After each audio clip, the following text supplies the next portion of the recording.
How to type to Siri in new Apple Intelligence. First, be sure your Apple Intelligence is active, so head to Settings, search for it just above the Control Center, and it needs to be activated, so you need this toggle to be on the right side. Then take a look. By default, you got Type to Siri on the shortcut, so that's what can be handy. When you press twice Command key quickly, you will start typing to Siri, and as you can see for me, listen for Hey Siri. In my case, I'd switch it off, so I don't need that at all. I don't need AI or computer to listen to me all the time. Okay, so with those basic settings, they're all default settings. After you turn it on, it will be like that.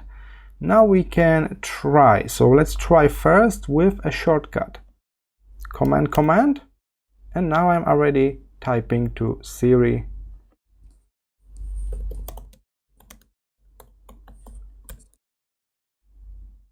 And I got my answer here. The good news is we can drag this around. So you can put it here, you can place it here, and when you start kind of typing to Siri, you start to get your answers. It will stay active for a while, so you need to close it yourself. And you can also switch to microphone any moment by clicking this microphone thing here. All right, so I switched this off. Also, take a look, this little Apple Intelligence icon just next to the time, next to the date and time at the top right corner. So alternatively, you can just click on that, and here it is. Now we can type to Siri. All right, so there are two main ways.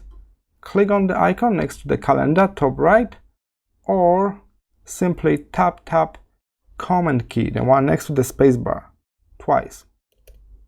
And here it is. I hope this was helpful. See you in the next one.